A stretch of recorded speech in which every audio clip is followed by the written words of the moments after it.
வணக்கம் அக்கா. எல்லாரும் எப்பவும் நல்லா இருக்கணும். நிறைய பேர் எதிர்பார்க்கிறது இன்றைய காலகட்டத்துல ஏதாவது ஒண்ணு நடந்து நம்ம கஷ்டங்கள்லாம் மாறிடாதா அப்படின்ற ஒரு நிலை தான் எல்லாரோட மனசுல இருக்கும். அதுக்கு பேர் என்ன சொல்லுவாங்க? அதிர்ஷ்டம். திடீர்னு ஏதாவது ஒரு அதிர்ஷ்டம் பெற்று எந்த வகையிலயாவது நம்ம நல்லா இருந்துட மாட்டோமா அப்படின்னு நிறைய பேருக்கு கேள்விகள் இருந்துகிட்டே இருக்கும். ஒரு தொழிலா இருக்கட்டும், அந்த தொழில் விருத்தி இல்லாம இந்த தொழில்லையாவது முன்னேறிட மாட்டோமா அப்படிங்கிற நினைப்பு, தீராத நான் வழக்கம் போல சொல்லுவேனே, தீராத கடன் பிரச்சனை. அப்படியே இரட்டிப்பாகிட்டே இருக்கிறது. இந்த மாதிரி குடும்பத்துல நடக்கிற நெறைய விஷயங்கள் இருக்கு. இத தாண்டி பார்த்தீங்கன்னா, கணவன் மனைவி ஒற்றுமை இல்லாதது, ஒரு நிம்மதியே இருக்காதே! இந்த நிம்மதி இல்ல அப்படிங்கிற இடத்துல எல்லாத்தையும் ஃபுல் பண்ணிக்கலாம். ஒரு மனிதனுடைய அன்றாட தேடல், தேவைகள வந்து ஃபுல் பண்ணிடலாம். அவ்ளோ விஷயங்களுமே வந்து தடபட்டு கிடக்கக்கூடிய தன்மை வந்து நெறைய குடும்பங்கள்ல இப்ப நிலவிட்டு தான் இருக்கு.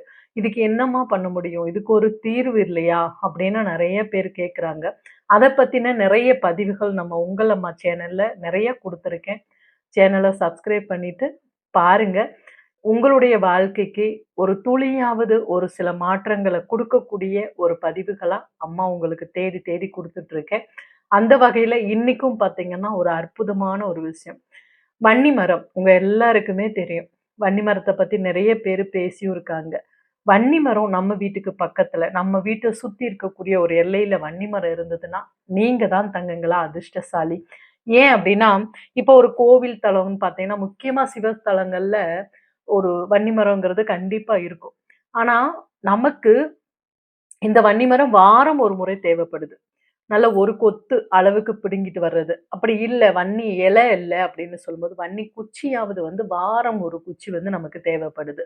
இந்த பரிகாரம் நீங்க பண்ணும்போது, உண்மையா நான் சொல்றதுக்கெல்லாம் வார்த்தை இல்ல. வன்னி மரம்னு நீங்க இன்னைக்கு இருக்கிற சூழல்ல எல்லார் கையிலயும் ஃபோன் இருக்கும். அடிச்சு பாருங்க.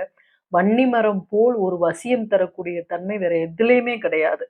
பண வசியமா இருக்கட்டும், பாதுகாப்பு வசியமா இருக்கட்டும், நமக்கு இருக்கக்கூடிய துன்ப நிலைகள்ல இருந்து அப்படியே டோட்டலா தலைகீழா ஒரு மாற்றத்த குடுக்கக்கூடியது இந்த வன்னி மர இலைகளுக்கும், குச்சிகளுக்கும், பட்டைகளுக்கும் எல்லாத்துக்குமே இருக்கு. முக்கியமா சில பேரெல்லாம் வேரே வந்து எடுத்து வச்சுப்பாங்க. இந்த பெரிய பெரிய மகான்கள், முனிவர்கள், சித்தர்கள் இவங்கெல்லாம் என்ன பண்ணுவாங்கன்னா, வன்னி மரத்துடைய வேர் இருக்கு இல்லையா? அந்த நடு வேரா இருக்கணும். அந்த வேர வந்து லைட்டா உட்கார்ந்த இடத்துல பல நாட்கள் அத தோண்டணும். பல நாட்கள் வந்து அந்த நடு வேர் எந்த பக்கம் இருக்குன்னு மண்ண தோண்டி, தோண்டி, தோண்டி அதுல நடுவுல வரக்கூடிய வேர கட் பண்ணி எல்லாம் வந்து அவங்க தாயத்துல அடைச்சு போட்டுப்பாங்க. இடுப்புல கட்டிப்பாங்க. அதெல்லாம் பயங்கரமா வந்து செல்வ செழிப்பு தரக்கூடிய, வசியம் தரக்கூடிய விஷயம். இது வந்து ஒரு என்ன சொல்றது? இறைவனால் படைக்கப்பட்ட ஒரு மிகப்பெரிய அதிசய மரம். நீங்க மகாபாரதத்துல பார்த்தாலும் வன்னி மரம் இருக்கு. எந்த ஒரு புராணங்கள்ல நீங்க படிச்சு பார்த்தாலும், அங்க வன்னி மரம் இல்லாம இருக்கவே இருக்காது.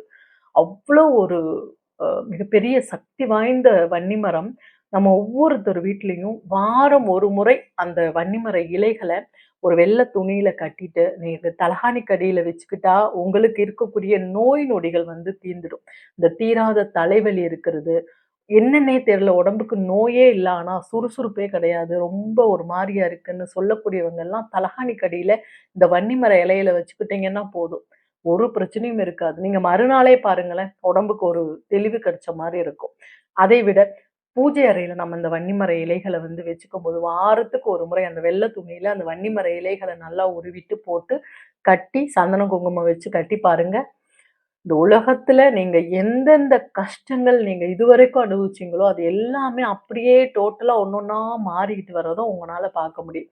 இப்ப நம்ம 1க்கு தான் 2க்கு தான்லாம் கிடையாது. நான் தான் சொன்னேனே, இந்த உலக வாழ்க்கையில மனிதருடைய தேடல்களும், ஆசைகளும் எந்த ஒரு விஷயத்துக்கெல்லாம் வந்து நம்ம கஷ்டங்கள் அனுபவிக்கிறோமோ, நிம்மதி இல்லன்னு இருக்கிறோமோ, அது அத்தனையுமே நடக்கும். திருமண வரமா இருக்கட்டும், குழந்தை வரமா இருக்கட்டும், நம்மள பிடிச்சிருக்கக்கூடிய ஆன்ம சாபம், ஆன்ம தோஷம், முன்னோர் சாபங்கள் இப்படி நெறைய இருக்கு இல்லையா? அது எல்லாமே வந்து நமக்கு மாறுபடும். இதுல முக்கியமா ஜாதகங்கள் பார்க்கிறவங்கலாம் கிரக அமைப்புகள் சரியில்ல, நேர காலங்கள் சரியில்லன்னு சொல்லுவாங்க இல்லையா? அவங்க எல்லாருக்குமே இந்த வன்னிமரம் ஒரு வரப்பிரசாதம். ஒரு அற்புத பலன் தரக்கூடிய, கைமேல் உடனே பலன் அப்படின்னா, இந்த வன்னிமர இலைகளுக்கு வந்து இருக்கு. குச்சிகள், பட்டைகள் இது எல்லாத்துக்குமே வன்னி மரம் முழுக்கவே. சரி, இந்த வன்னி மரத்த வீட்ல வைக்கலாமா? அப்படின்னு நெறைய பேரு கேட்குறாங்க. அதுக்கு சில பேர் அதெல்லாம் வைக்கலாமே, வச்சா உங்களுக்கு ராசின்னு அப்படி இப்படின்லாம் சொல்லிட்டு இருக்காங்க. அதெல்லாம் தவறு. இறை ஆலயங்கள்ல மட்டும் தான் இருக்கணும். ஏன்னா, நம்ம வீட்ல வந்து வன்னி மரம் வச்சுக்கும்போது, அத சுத்தமா நம்ம வச்சிருக்கணும். எச்சி படுறது, கால் மிதி படுறது இந்த மாதிரி எல்லாம் பண்ணக்கூடாது. அது இறைவனுடைய பேரருள் பெற்ற இறையருள். இந்த பிரபஞ்சத்து வழியா இறைவன் எந்த வகையில வராருன்னா, முக்கியமா முதல் இடத்துல வன்னிமரத்த சொல்லலாம். அதனால அத ரொம்ப சுத்தமா இருக்கணும். அதனால நீங்க வீட்ல வைக்கிறதெல்லாம் உடனே ஆ உருவி நம்ம இலையில வச்சுக்கிறதுக்கு மரத்தவே கொண்டு வச்சுட்டோம்னா, நமக்கு எல்லா நன்மையும் சேர்ந்துருமே அப்படின்னு நினைச்சு வைக்கக்கூடாது. அது ஆகாது. நம்மனால பாதுகாப்பு பண்ணி நீங்க அத பார்த்துக்க மாட்டீங்க. சரி, இந்த வன்னி மர இலைகள நான் வெள்ள துணியில கட்டி வைக்க சொன்னதுபடி நிலைவாசல், கண் திருஷ்டி இருக்குமா? எங்கள எல்லாருமே பொறாமப்படுறாங்க. நிலைவாசல்ல கட்டி வைக்கலாம். சரி, தொழில் விருத்தி ஆகணும். தொழில் நடக்கிற இடத்துல கட்டி வைக்கலாம். சரி, வேரு அந்த வேர் இருக்கு இல்லையா? நம்மளுக்கு வேர் கிடைக்கிறது ரொம்ப கஷ்டம். போய் அதெல்லாம் தோண்டி கட் பண்ணிட்டு இருந்தா வைவாங்க. அது பண்ணக்கூடாது. அதுவும் கோயில் தலத்துல முக்கியமா பண்ணக்கூடாது. வேற இடங்கள்ல இருந்ததுன்னா நம்ம அந்த மாரி பண்ணலாம். சரி, அதுவும் நடு வேர் இருக்கணும். அதனால ரொம்ப அது ரிஸ்க்கு. சரி, அந்த குச்சிகள் எடுத்து என்ன பண்ணலாம்? ஒரு நல்ல ஒரு விரல் அளவு குச்சிகளாக ஒரு 5 அல்லது 7 அந்த மாரி குச்சிகள கட் பண்ணிட்டு, ஒரு அழகா ஒரு மஞ்சள் நூல்ல கட்டி, அதற்கு மஞ்சள் தடவிட்டு குங்குமம் வச்சு, அந்த 2 பக்கமும் குங்குமம் வச்சுட்டு, நம்ம எங்க வச்சிடலாம்? பூஜை அறை, இல்ல நம்ம தொழில் பண்ணக்கூடிய இடம், இல்ல நம்மளுடைய நிலைவாசல். இந்த மாதிரி இடங்கள்ல அத கட்டி வச்சிடலாம். ரொம்ப ரொம்ப ரொம்ப விசேஷம். இத ஏன் நான் வாரத்துக்கு ஒரு முறை மாற்ற சொல்றேன்னா, அத மாத்த மாத்த மாத்த உங்க குடும்பத்துல அவ்வளவு நல்லது நமக்கு நடந்துகிட்டே இருக்கும். இந்த அ நான் சொன்னேன் இல்லையா? ஜாதக ரீதியான பிரச்சனைகளா இருக்கட்டும், இன்னைக்கு இருக்க சூழல்ல கடன் பிரச்சனைகள், ரொம்ப மீளவே முடியல. செல்வம்ங்கிறதெல்லாம் கண்லயே பார்க்க முடியல. இது அத்தனைக்குமே ஒரு தீர்வு அப்படின்னா, இது ஒண்ணு தான் தங்கங்களா. இது ஒண்ணு இருந்தா உங்க வீட்ல போதும். எல்லா மாற்றங்களும் தன்னால சேரும். இதுக்கு என்ன வழிபாட்டு முறை, என்ன ஏது எல்லாமே ஒரே வழிபாட்டு முறை தான். வாசல்ல கட்டினாலும் தீபாராதனை காமிக்க போறோம், பத்தி சூடம் காமிக்க போறோம். பூஜை அறையில வச்சுக்கிட்டாலும் அதேதான். நோய்கள் இருக்குமா? எங்களுக்கு என்ன நோய்கள்னே தெரியல. நோய் இருக்கு உடம்புல. அது தீரணும் அப்படின்னு சொன்னாலும் நம்ம நல்ல வெள்ளை துணியில கட்டி தலகாணிக்கு அடியில வச்சுக்கலாம். இந்த மாதிரி ஒரு அற்புதமாக குடும்பத்திற்கு மாற்றம் தரக்கூடிய இந்த வரத்தை கொடுத்த ஈசனுக்கு மிகப்பெரிய நன்றியை தெரிவிச்சுக்குவோம். இந்த நேரத்துல பயன்படுத்தி பாருங்க, பலனை பெறுங்க. இன்னைக்கு இந்த ஒரு பதிவை உங்களோட பகிர்ந்துக்கிட்டதுல ரொம்ப மகிழ்ச்சி. நன்றி, வணக்கம்.